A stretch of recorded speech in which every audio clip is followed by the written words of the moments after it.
everyone, I'm Miss Anna, and I'm here today to teach you all how to do some plexiglass panel painting. Please ignore my messy background. I'm in the process of cleaning this space so it's ready for people to come back. And I'm in that fun state where you have to make a bigger mess before it's clean. I've also got the 3D printer running in the background. I'm really sorry if that's annoying. But anyway, today we're going to be doing this really fun and surprisingly easy craft. Here's an example I made. This is the submarine program. I made this logo. I made this for the library. And the cool thing about this craft is you paint on the reverse side of the glass. So you can paint over. It's like creating layers. So we're going to start with an outline with a paint pen. And since that layer is already on the glass, it'll be visible through the flip side. And you can just keep painting on top of that layer, making layer, layer, layer. And they'll all be visible through the reverse side. So you've got something that looks like this on the back, like very unfinished, but then you flip it around, and it looks really clean and cool. This is just a really neat craft, and I feel like I explained that really weird. It'll be very easy to understand as I show it to you. So in your craft kit, you will have gotten a plexiglass panel. A lot of times people do this with real glass, but that's not very safe to set out in craft kits. So y'all are getting plexiglass. You'll get a paint strip with all your primary colors. I'll show you how to mix them to get more colors. You'll also get a couple of brownish tan colors. I wanted to add these in case anyone wants to do skin tones. You can mix these two colors with white or black and get several different skin tones if you want to do like a character or something. Then you're also going to get a paint pen. It's very important that you use paint pen. Sharpie won't work because Sharpie will fade and smear off, but paint pen will stick. And you'll get a brush. A little brush because we want to be able to do details. And I'm going to admit now that my supplies are not going to look exactly like your supplies because we bought exactly enough supplies for the craft kits. And I'm just going to be using stuff we got around the library. But in your kit, you should have also gotten a packet with different picture options. I tried to cover all of like my fandom bases and just some like fun, pretty things. We got lots of cool choices, and I'm going to go through and decide what I'm going to paint. There's also just some cool designs that you can put whatever color you want in. I think I might paint these Pokemon just because they have a lot of details in different colors and you can see the lines really well. So I think this will be a good sample to show you how all the techniques. This will probably end up hanging an exploration point.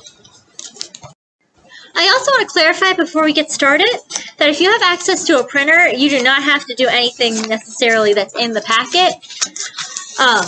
You can literally print anything you want as long as it has clear lines that you can trace. I don't recommend doing something that's like too intricate, but there's all sorts of cool stuff you can do. And this craft happens to be really, really popular on TikTok right now. I don't know if that'll still be the case, but if you look up on YouTube, TikTok glass painting compilation, you'll see dozens and dozens of ideas. Lots and lots of people have done this. There's all sorts of cool stuff people have done. I will say it seems like especially popular with people who like anime and cartoons. I think that's kind of where it kicked off. So if you're into like the big anime series like Demon Slayer or Hero Academia or Attack on Titan, like you'll see those like hundreds of times. You'll have plenty of inspiration. And if you print something out, you want it to be give or take about the size of the page. When I did one from the movie Howl's Moving Castle because I like that movie. I made it about this big. And just make sure it fits behind your glass before you start painting. And the other really important thing to note is that you want to make sure when you print something that before you print it, you reverse the image. You can see that here with this quote. It looks frontwards to me because I'm in my front-facing camera. But you're going to be painting on the reverse side of the glass. So when you look at your picture through the glass, you're going to be looking at the reverse of what you're painting. So you want to make sure that you're painting it backwards. So when you print it, make sure that it's reversed. For things like the Pokemon that I'm going to be painting, that doesn't really matter, but if you have words, you really want to make sure they're flipped. And that way it'll look right when you look through it through the non-painted side of your glass, through the finished side. So with all that said, I'm going to get started on my painting. A few other things you'll need. I'm going to tilt this down so you can see. You're going to need some tape. You're going to need something to put your paint on. I'm using a styrofoam plate. Some paper towels are always good to have on hand. And you'll need some water for cleaning your brush. I'm using this little cup here. I have learned that if you're also drinking a drink while you paint, put it on the other side from your paint water cup. It is a gross lesson to learn. But I'm going to just go ahead and get started. So my first step here, one moment. So my first step is that I really want to wipe off my panel, like my plexiglass or my glass. You want to make sure you don't have any fingerprints or anything on the side that you're painting on, because they will get stuck under the paint. On your plexiglass, you're also going to have a little clear film that you got to pull off of both sides first. So make sure you get that film, or else you're going to be painting on top of it. So always make sure you pull your film off first. Just reiterating that. Then you're going to put your picture in front of you and position your panel on top of that picture. I'm going to make sure that I've centered my Pokemon here. I'm going to adjust it so that my edges line up with my edges, and I'm going to center it. Also, if you plan on putting your picture in a frame, it's a good idea to measure how big the edges of your frame are so that you don't end up cutting off your picture. So when you print it out, try putting your panel in the frame and then look at it through, put your glass panel and the picture in the frame and make sure it doesn't cut off, and then maybe reprint. All these ones that I have here should fit well on your plexiglass. I measured them out if you use the packet. So I'm going to take one more moment here. Alright, I think that's positioned pretty well. So I'm going to take some long pieces of tape, and I'm going to tape down one side of my plexiglass to the paper. And we're only going to do one side because we want to be able to lift it up and check on the front as we paint. And I'm going to tape that other side. Tape it well. And now we can lift up this side. It might even be a good idea to take some tape and attach your piece of paper to your table. That way, it's just not going to move on you. And you can always just pull that up. Just don't do that on a finished surface. This is the table that can handle tape. So you can now lift this up like a window and check on the front. Alright, we're about to start with paint pen. Something else I want to point out is that you definitely want to wear old clothes when you're doing this. Paint pen does not come out of clothes. And we're going to be using acrylic paints, and they do not come out of clothes either. We're going to go around and see all these black lines on the outline of our Pokemon, or on the outline of your character, or letters, or anything that you're drawing. We're going to trace all of those outlines. If you see something like this, like the highlights on the creatures, you don't want to color those in, only if it's black. You only want to do black outlines, and you can also fill in the black spots, like the tips of the Pikachu's ears or their eyes. So I'm just going to pick a spot, and I'm going to start tracing with my black paint pen, and I'm going to trace every single line that I see. I'm going to keep my hand really steady. It's okay if you put your hand on the glass. You can always wipe it. The glass, I mean. And you can always go back and make your lines smoother. And while this is wet, you can also really quickly wipe it off with a wet paper towel and water, or it's also really easy to chip it off once it's solid. A good tip that I really should have thought about when I was outlining is to start with the side furthest from your dominant hand. So if you're left-handed, start on the right, and if you're right-handed, start on the left. That way, while that side is drying, you can keep going without worrying about messing up your line work so far. Okay, so I have finished the lines. I should warn you that this project does take quite a bit of time. Yeah, there is the outline of my Pokemon. Doesn't it look so cool? I love how finished it looks. Alright, so I'm going to start out by doing detail work. So like I mentioned earlier, now that black is on there, it's stuck on there. It's not going to come back up. And we're going to be able to paint directly over those lines. So start with a real fine tipped brush. So we're going to be painting these shadows and the little details in the eyes. We're going to get everything small first before we do anything big. So let me find some white paint. I'm going to get the tip of my brush wet with the paint. And I'm just going to dab that in, making sure I can cover up the black, but I don't want to go beyond it. And I'm going to get down here as well, because there's a little bit of white down there. And then I'm going to flip that over and check it, and I can see where I got it covered and where I didn't. I'm going to put a little more here, and remember, you can absolutely cover this black part. You might even want to, just to cover your bases. Make sure everything's all covered up. Just don't go beyond the edge of the line. And another thing to note, see how I'm kind of dabbing the paint on rather than stroking it on? You want to make sure that it's a really thick layer, otherwise you'll be able to see the strokes and it'll look transparent through the front of the glass. So you want to have a really thick layer of paint on it. So watch as I'm doing it, that you just dab it on really heavy. This does take a decent amount of paint to do.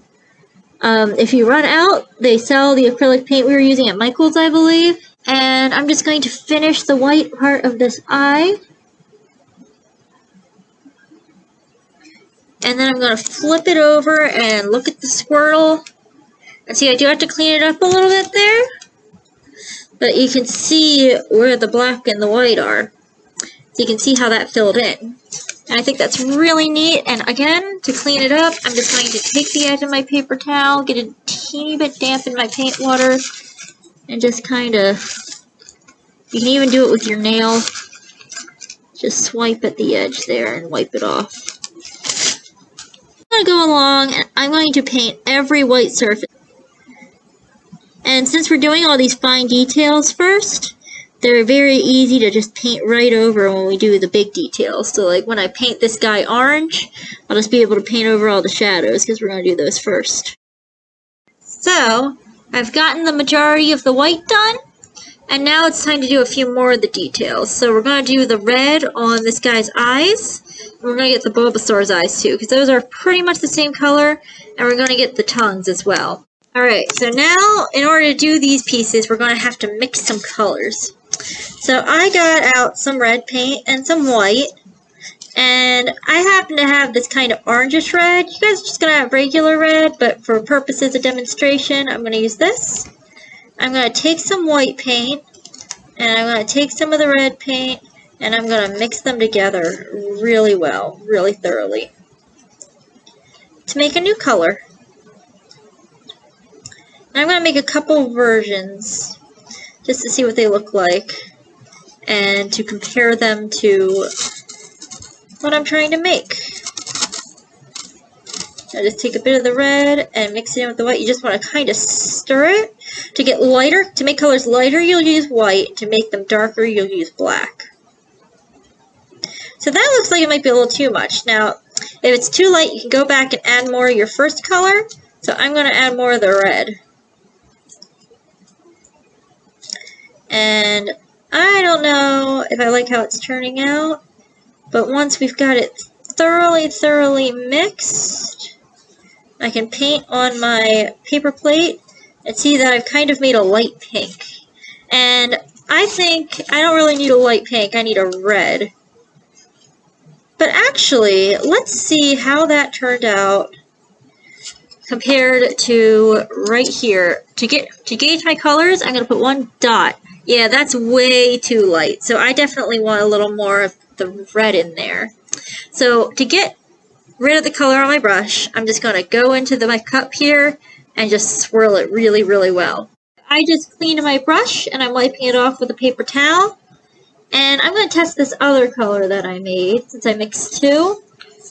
And I'm going to put a dot of it. That looks just about the right color. I'm going to end up using that, I think. So I'm going to get a little bit on my brush, and I can also suggest to you that you might want to look up guides on YouTube, and just like I did before, I'm going to just start dabbing it on. YouTube has lots and lots of very good color mixing guides, and your guys are going to have more primary colors, just your basic red, yellow, blue, etc. All of those colors can be mixed to get any of the colors here. Now, since we don't have a guideline to go off of on this one, we got to be real careful on the edges. So we just gotta kind of make our own guideline as we go. So around those flames there, I'm gonna just paint a little line and make sure I don't go beyond that spot. And again, I'm gonna just dab it on really, really thick and keep going until I've covered all the spots of that color. So for the Bulbasaur's eyes, I mixed some red with like the tiniest bit of black, and it gave me a bit of a darker red. And we'll see how that looks. And as for these messes here, I'm literally just scratching them off with my nail. Anywhere where I have a color that I don't want, I let it dry, and then you can just kind of scratch it off. Alright, so for the sake of not wasting paint, we're going to paint one of these Pokemon at a time. And I'm going to first show you how you're going to do these shadows. The shadow part is what really makes the glass paintings look cool. It's like gives it like dimension. So I'm going to find a good blue for my Squirtle, and then I'm going to show you how I do those shadow parts. So, once again, we need to mix colors. So I need a kind of lighter blue for my Squirtle. So I have this shade of blue. I'm going to grab a big thing of white, and I'm just going to mix it directly in there. I'm just going to bring over as much white paint as I can. Just for this, what I should have done is poured some side by side. We're going to mix that real well. Just bring in. And if I wanted that darker, I would scoot in more of my blue. If I wanted it lighter, I'd bring in more white. But we're just going to mix that really thoroughly. Just stir it well. Remember, we get darker colors by mixing in darker and lighter by lighter. And it doesn't even have to be white and black. Like, of course, we know, like, you mix red and blue, you get purple. Mix blue and yellow, you get green. Mix red and yellow, you get orange. So you can mix different shades and see what happens. It's all just pretty much experimenting. So there we have a very light blue. I want it a little darker, so I'm going to put in more of the blue. Mix in more of that. See, it's gotten slightly darker. I think I'm going to take a teeny speck of my black and just mix that in so it gets a little muted. Through trial and error, I have made the light blue I'm going to use for my Squirtle. And to get that shadow color, I'm just going to take the teeniest dot of black and just mix that in really well. And now I've kind of got this grayish blue color. And we're going to do just like we did when we did our previous lines that don't already have a border. We're going to carefully not get your hair in it. Draw yourself a guideline, sort of. Just make sure you have a smooth edge. And then blot it, just like we did before. Just blot your paint on. Get a good thick layer. Just keep dabbing it on. And you can always scrape it and clean it up later. Just keep putting on heavy layers. And do that on every single one of the shadow pieces. So you see we got like a highlight there, we've got one here. And if you're doing something that's like skin tone, this is probably where you're just going to want to mix like a shade that's a little darker than your base skin tone. It looks really cool on like anime type things. But I'm going to go ahead and get the rest of those shadows painted. And then I'll show you how to get the main color for at least this section of the painting. Just remember, while I'm still on, just dab it on. Don't stroke it, dab it on heavy. Except for when you're drawing that initial guideline. Okay, so now I've got those shadows done. We open our little window here. We can see how those look. And I do want to do a little bit of cleanup here before I move forward. Got a little bit on the front of my glass somehow. But now we're going to need to do some of the base color. So I'm going to go over, and I did discover a good tip that you want to take a little bit of black and a little bit of white and make some gray. If you mix those together, you'll get gray, and that makes your colors darker a lot better than the black does. It's a lot less overwhelming. So I recommend mixing some white and black at the beginning and making some gray paint to make your colors like tinted darker. So in the meantime, from that, I have made the base color for my Squirtle. So I made a base color that I like, and I'm just going to go along and fill in the head and the arms for this creature, and then show you how it turned out. And I'm going to use a little brush for little places, like this little spot and the feet, and then I'm going to get a bigger brush for the head. I'm going to do the same thing that you did for all the other parts, for all the details, just on a larger scale. You're going to cover up your brush, tip of your brush, and then you're going to dab the paint in as heavily as you can. Just pile it on. Don't worry about it looking neat. It'll look great on the front when we're done. Just entirely pile it on. Just an update. I've mixed another shade of yellow, and now I'm painting this part. And again, I'm just going right over those lines. And so far, now that I've done that face, it looks like this on the front. If you look over here, I think that's looking pretty darn cool so far. And now I just gotta keep going. And I'm gonna go ahead and paint the rest of this and then get back to you. I can't imagine it's super fun to watch, but we just remember we mix darker colors with our base color to get the shadows. We carefully follow our lines, and if you make a mistake, you can just scrape it off. And from there, I'm gonna just paint the rest of this and then show you how to finish it up. Alright, update. The Squirtle should be done. Yes, look at how he turned out. Look how cool that is. I'm going to put my hand behind it so you can see it better. That is so cool. So all you got to do is fill it in once you've got your paint colors. And then just take your nail or anything you can use to carefully scrape without scratching your glass. And go around the edges and just scrape off that excess. Oh, my hands had wet paint on them, so that's not necessarily what I want to do. But I'm going to go ahead and paint the other Pokemon creatures, and then we'll see how our final product has turned out. Just as another update, I also, if you happen to have a bigger brush at home, you can cover more area faster. Just make sure you continue to heavily dab that on so that it doesn't look strokey on the front. I think this is turning out really well so far, and again, I'm not sure how much there is to show for this part. It's just once you get painting, you just keep going until the whole thing is covered. Alright, I have finished my painting, and it's almost time for our big reveal of how it's going to turn out. But I just wanted to share, just to let you know, this does get very messy. Like, here's my paint plate when I'm all done. This is what my hands look like. And just make sure you clean your brushes really well so that you don't accidentally mix your paint colors.